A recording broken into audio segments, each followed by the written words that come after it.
Hello, my name is 𝗟𝗲𝘁 𝗬𝗲𝘁, a reporter with the Food Institute. I'm live here with Liz Roche, VP of Measurement and Media. We were just discussing retail media networks, everything going on with the ins and outs of it, and one thing that's really interesting is this idea that retail media networks have really evolved from what they looked like 2 or 3 years ago. Can you speak a little bit about what this evolution looks like? Yeah, of course. I think that retail media was always seen as this very low funnel, drive the shelf edge decision, and now, especially at Albertsons, we have such immense reach, 47 million loyalty members. We operate in 13 of the top 15 DMAs in the US. We really have the reach to be a full funnel player and drive everything from discovery and inspiration all the way down through that sale. So I'm seeing that a lot. That's the conversation here at Grocery Shop this year, and it's exciting to hear. Yeah, definitely. Especially with Albertsons Media Collective, what are sort of the forces that you're seeing right now that are shifting that retail media network strategy, that are really updating it? What are you seeing? I'm seeing a lot of our supplier partners get very, very laser focused on aligning to their enterprise strategies. So retail media is not living in a bubble. Marketing's not living in a bubble.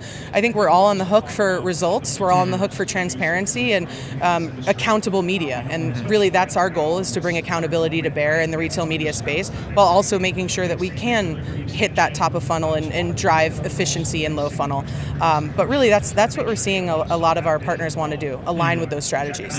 One thing this sort of touches upon is this idea that it could be a little bit difficult, especially in the marketing space, to identify what ROI looks like. Yeah. What are some markers that you look for to identify success on an RMN strategy? Talk about another hot topic at Grocery Shop this year. I think everyone's trying to figure out what are the KPIs that matter, and which are vanity metrics and which are actually driving the business. So for us, one space that we want to move into is looking at more longitudinal measurement.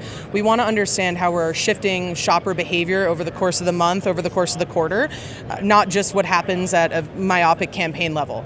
Trust me, those are still very important metrics. We want to understand efficiency at the campaign level, but hey, we got to move the business, we got to grow these categories, and when our brand partners, supplier partners win, Albertsons wins. So driving growth is the name of the game. One thing that's also interesting is right now, today's consumer, I know we always talk about value, we've been talking about value for so long, but it feels like now more than ever, we're really hammering in this point of value. So there's, on one end of this sort of reverse bell curve, there is this value-focused, cash-strapped shopper, and on the other end, there's the shopper that really likes to indulge in those premium experiences, willing to spend a little bit more in order to get something unique, something experiential, something that really gives them that factor. How does that affect a retail media network strategy? Honestly, I think that becomes our bread and butter, right? We're built on a bedrock of high fidelity first party data. So being able to understand those segments, and then I'll take it one step further, understanding that each of our shoppers is in our store for a unique trip mission.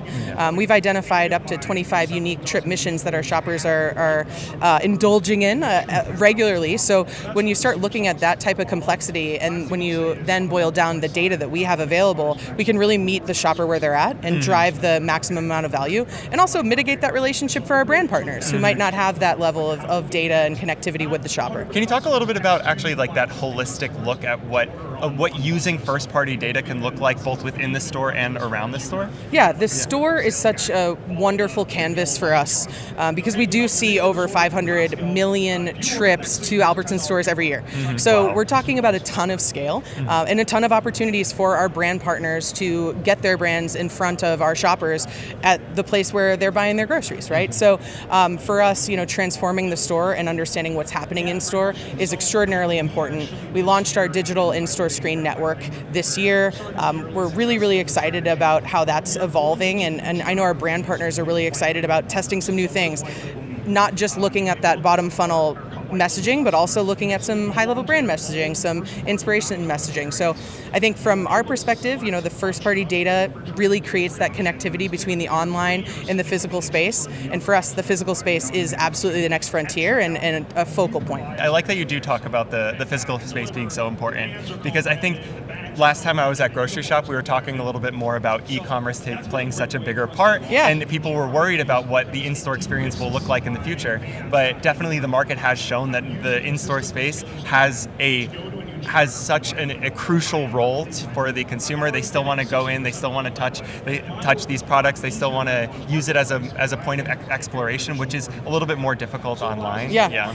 I always say there are those of us that always want to squeeze our own avocados. And I fall into that category as well. But again, the proof is in the pudding. Our shoppers are visiting the stores pretty actively. Yeah, definitely. Yeah. So one really important tenet about retail media networks and RMN strategy is collaboration with brand partners, with the CPGs that you work with that really can leverage these opportunities, and where you and both, like Albertsons Media Collective and these brands, can have this symbiotic relationship. Can you discuss any advice that you have for CPGs that are either currently working with Albertsons or want to pursue an opportunity to work with Albertsons? Albertsons, we are a test and learn data-driven culture, and we love designing experiments. So we know that the world of media is imperfect when it comes to measurement. We try to get as truthful and as transparent as humanly possible. We know that that's a linchpin of our partnership and our business, and it's extraordinarily important to us.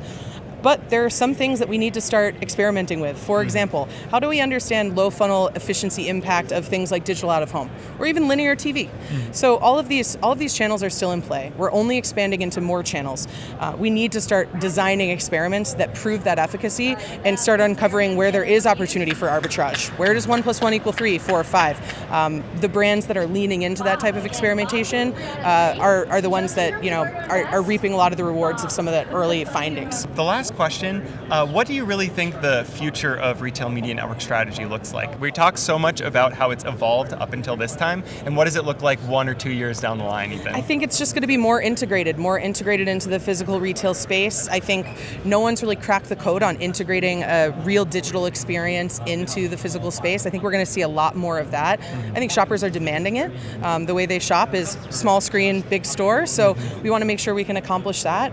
But we also want to make sure that we're driving that inspiration and that we're keeping grocery shopping really a fun space that behooves both our shoppers and our advertisers. So I'd expect a lot more on the in-store. I'd expect a lot more on the connectivity piece, and just providing more unique experiences for our shoppers.